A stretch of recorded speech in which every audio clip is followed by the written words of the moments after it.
Fala aí, pessoal, tudo bem com vocês? Sim!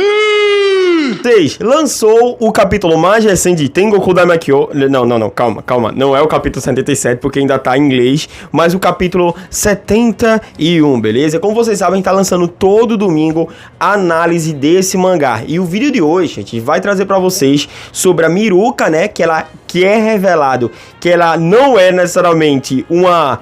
Como vou dizer? Ela não passou sua memória de um canto pro outro, e sim foi clonada, cara. Vê que coisa bizarra.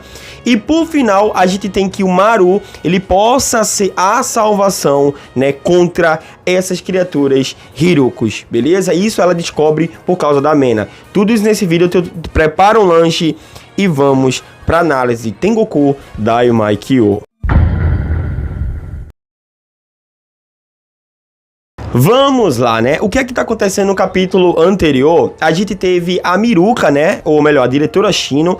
Eu vou chamar de Shino. A Shino, ela indo entender o que é que tá acontecendo, o que aconteceu com as crianças do laboratório Takahara, né? Que todas estão virando um monstro. A Mena explica, como eu já trouxe no antigo vídeo, a Mena explica que aquilo era um estado normal e que era o último estado da evolução dos Hirukos. Ou seja, as crianças começam como humanos, crianças, depois morrem e após morrer elas vão para o último estado da evolução dela, que é ser um ser eterno como Hiruko. Beleza. Após isso, a Miruka, ela começa a ver dentro do laboratório onde ela está, que tem duas dela, né? E que na verdade ela é representada como símbolo um ponto, abre e fecha parêntese. Aí você fala, mas por que um ponto, né? Isso significa porque ela é uma cópia. Ela ainda indaga a menina, mas peraí, você não transferiu meu cérebro de um canto pro outro, não? Ela, deixa eu te explicar o que acontece. Como seu cérebro era de uma velha e você queria colocar na cabeça da Nata, a Nata, o crânio dela, o formato da cabeça dela é um crânio infantil.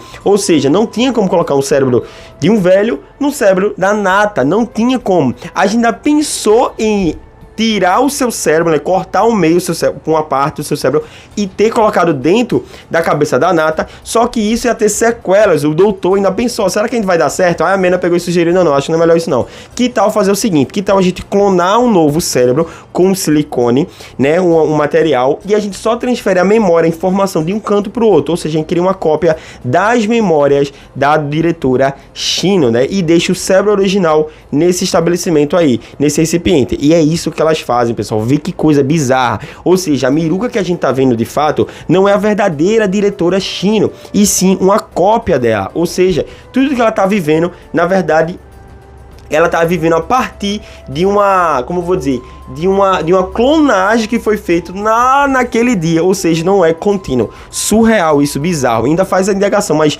você é real ou não? O que diferencia isso, né?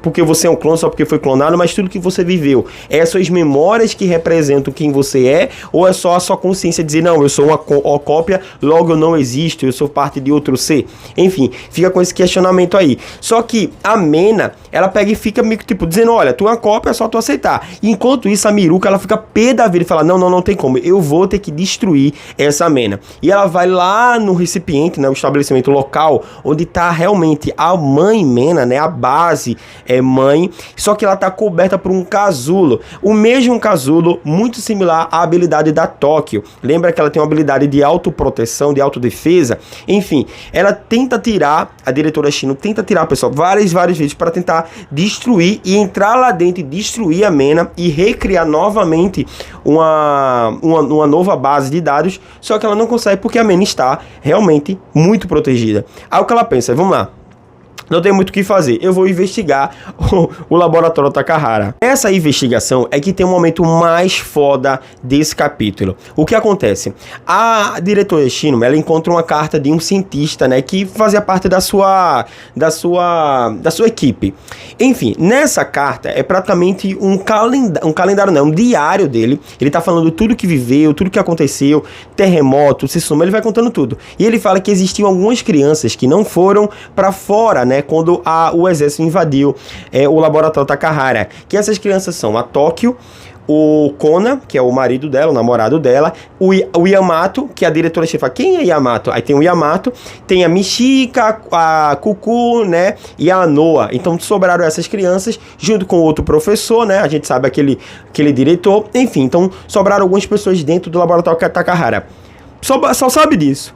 O ponto em questão é o seguinte, esse cientista, ele começa a trazer uma informação muito importante, ele fala, olha, hoje começou a dar os primeiros passos, o Yamato, ele começou a já estar falando, né, aí a diretora, quem é Yamato? Aí quando dizem, né, ela pega e fala, então Yamato é a criança de Tóquio. O que acontece? A diretora Shiro, né, ela pediu para ficar com a criança de Tóquio. E o que o cara fez? Ele criou um clone da criança de Tóquio. Esse cientista que morreu, né, esse senhor, ele criou um clone da criança de Tóquio, no caso do Yamato. Só que, com medo a toda a bagunça que teve, ele deixou uma criança, aí o professor, né, ele deixou uma criança cair e ele confundiu quem era Tóquio, quem era o Maru e quem era o Yamato, ou seja, quem era o clone e quem era o verdadeiro, que em nome seria o Yamato, beleza? Não quer dizer que o Maru seja o clone, mas eles deram o nome da criança que estava com eles de Yamato. Se é clone ou não, aí você não vai saber. Enfim, nessa base de dados, quando ele deu o bebê para a Mena, fala, Mena, cria uma cópia desse bebê. Quando a Mena criou uma cópia, ela identificou que nos bancos genéticos dessa criança é que ela tinha habilidade muito, muito apelona. Uma habilidade de destruir as crianças criadas por Mena. Ou seja, ela é um vírus, né? Ela é completamente uma criptonita, pessoal, para os leigão, né? Ela é uma criptonita dos Hirukos, ou seja, a única criança capaz de eliminar é a criança de Tóquio, é o filho de Tóquio, né? Enfim, só que a diretora, quando tá lendo isso na cara, fala, puta que me pariu, é a única criança capaz de destruir as criaturas de Mena, então eu tenho que pegar essa criança. Aí ela continua lendo a carta, ela fala o seguinte... Durante a carta, ele fala que criou uma seringa, né, um veneno, capaz de destruir os cromossomos dessas duas crianças. Só que, na dúvida, já que não sabe, ele sugere para não eliminar nenhuma das duas. Mas ele ficou preocupado de não dar para a diretora, né? Porque, tipo, se a diretora pegar essa criança, ela vai querer usar para fazer alguma coisa. A Shino, ele cita, olha, se a diretora pegar essa criança, ela vai querer usar para alguma coisa que eu tenho essa preocupação. Ou seja, eu escondi isso dela, escondi também a seringa. Então, por favor, né? Taca a vara na cara, que é o outro cara lá. Por favor, proteja essas crianças e não deixe uma das duas morrerem. Por mim só, o meu objetivo é que elas vivam para sempre, né? Vivam até o final da vida delas. Aí a diretora Shino, sabendo disso, ela corre direto, pessoal, para o corpo desse esqueleto, né? Desse cara, pega lá a seringa e fica pé da vida, porque tipo, poxa, desde o começo eles estavam me enganando, Agora, com a seringa, ela entende o seguinte, disso tudo, ela entende que ela é uma cópia, né, em resumo da ópera, nesse capítulo, ela entendeu que ela é uma cópia, ela não foi nem transferida, né, o cérebro dela não tá no corpo da Nata, foi uma cópia mesmo, criou outro cérebro dela, menor, só que com as mesmas memórias, né, vi que coisa bizarra. Outro ponto também, né, pra gente concluir, é que o Maru e o Yamato, que é o seu irmão, eles são os únicos seres capazes de destruir o núcleo dos Hirukos. A gente sabe que a Mishika também consegue destruir, né? Ela consegue